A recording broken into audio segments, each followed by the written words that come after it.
Assalamualaikum warahmatullahi wabarakatuh. Kita dari kelompok ekonomi. Nama saya Alvari Arya Samado. Nama saya Muhammad Fatur Rizky Handoyo. Nama saya Fadlan Kendra Grian. Tahu nggak sih pengangguran struktural itu apa? Tahu nggak? Jadi pengangguran struktural itu adalah pengangguran dalam struktur ekonomi di suatu wilayah atau suatu negara. Nah, penyebab pengangguran struktural ini tuh ada 4, yaitu ada perubahan teknologi, pergeseran sektor industri, perubahan permintaan pasar, dan globalisasi. Jadi yang pertama itu ada perubahan teknologi. Kemajuan teknologi itu dapat menyebabkan pekerjaan menjadi usang dan tidak lagi dibutuhkan, sehingga pekerjaan baru mungkin memerlukan keterampilan yang berbeda.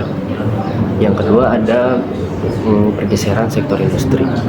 Pergeseran sektor industri dari sektor manufaktur ke sektor jasa dapat menyebabkan hilangnya pekerjaan dari sektor lama dan munculnya pekerjaan baru di sektor baru. Yang ketiga ada perubahan permintaan pasar. Permintaan pasar yang berbeda secara global akan menyebabkan kebutuhan yang berbeda, sehingga keterampilan baru dibutuhkan dan menghilangkan pekerjaan lama. Yang keempat itu ada globalisasi. Jadi globalisasi itu adalah operasi pekerjaan di daerah asal memerlukan biaya mahal dan dipindahkannya operasional ke negara lain, sehingga menghilangkan pekerjaan di negara asal. Itu dulu tau nggak sih apa itu contoh pengangguran struktural sama perbedaan pengangguran struktural?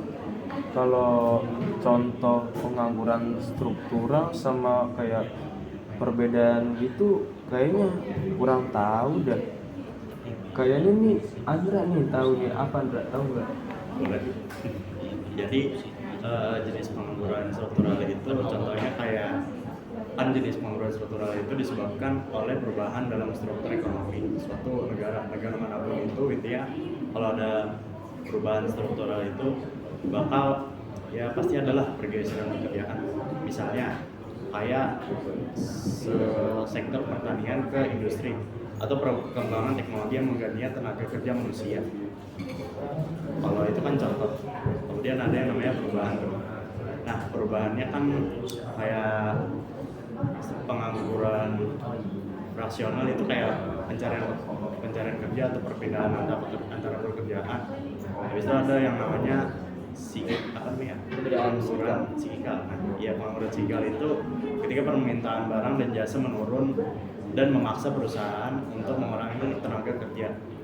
Kemudian ada pengangguran teknologi yang dimana teknologi itu tahun ke tahun makin berkembang lah, nggak ada berhentinya. Habis itu dia bakal menggantiin tenaga kerja manusia dalam berbagai sektor.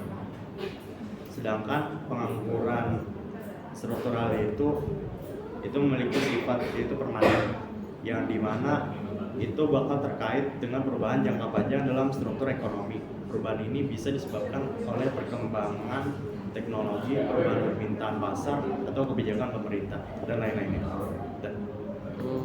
Oke. Kalau misalnya ada definisi perbedaan sama contoh, pasti ada dong. Cara mengatasinya gimana? Kira-kira tahu nggak? Cara mengatasinya yaitu yang setahu gue sih ya, kayak misalnya tuh pelatihan ulang. Kan kalau misalnya kita mau mengurangi pengangguran kan kayak masuk ke dunia kerja ya. Nah, ke dunia kerja itu kayak harus ada pelatihan ulang, misalnya mau masuk ke dunia kerja perkantoran. Kan itu kan kayak masih sudah pasti pakai teknologi ya. Pasti. Nah, kalau misal kita pakai teknologi itu tuh kayak butuh nih skill, misal kayak skill teknologi yang kita butuh kayak butuh laptop ataupun komputer. Kita harus bisa settingnya gitu, ngaturnya biar yang dibutuhkan perusahaan perkantoran itu bisa melengkapi gitu ya. Iya, bisa melengkapi gitu. Nah, terus ada lagi kayak peningkatan akses pendidikan. Makanya misal memperbaiki sistem pendidikan agar lebih adiktif terhadap perubahan kebutuhan pasar kerja lah misalnya. Bisa juga kayak meningkatkan kualitas pendidikan di semua jenjang, mulai kayak dari pendidikan dasar hingga pendidikan tinggi. Misal kalau kayak dari pendidikan dasar itu kayak dari mungkin SMA, dan kalau pendidikan tinggi itu kayak kuliah sampai dunia bekerja, untuk mendorong pendidikan vokasi dan pelatihan teknis. Terus ada lagi yaitu kayak pemanfaatan teknologi. Nah, kalau untuk pemanfaatan teknologi itu kayak hampir sama yang tadi pertama dijelasin gitu kan, kayak butuh teknologi gitu ya. Nah, butuh teknologi kayak butuh dorongan inovasi atau pemanfaatan teknologi dalam berbagai sektor ekonomi gitu.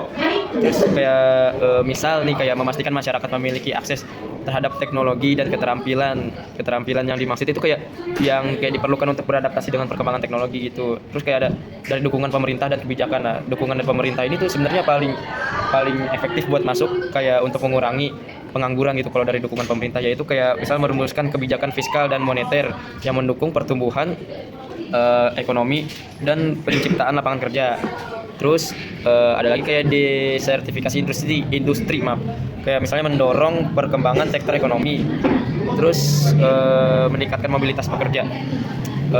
Mungkin ada yang mau namakan? Enggak ada ya? Paling sih mungkin kalau informasi lebih lanjut bisa dicari di berita juga. Oh iya, kalau misalnya informasi lebih lanjut bisa kayak dicari di berita-berita yang lain ya. Sekian.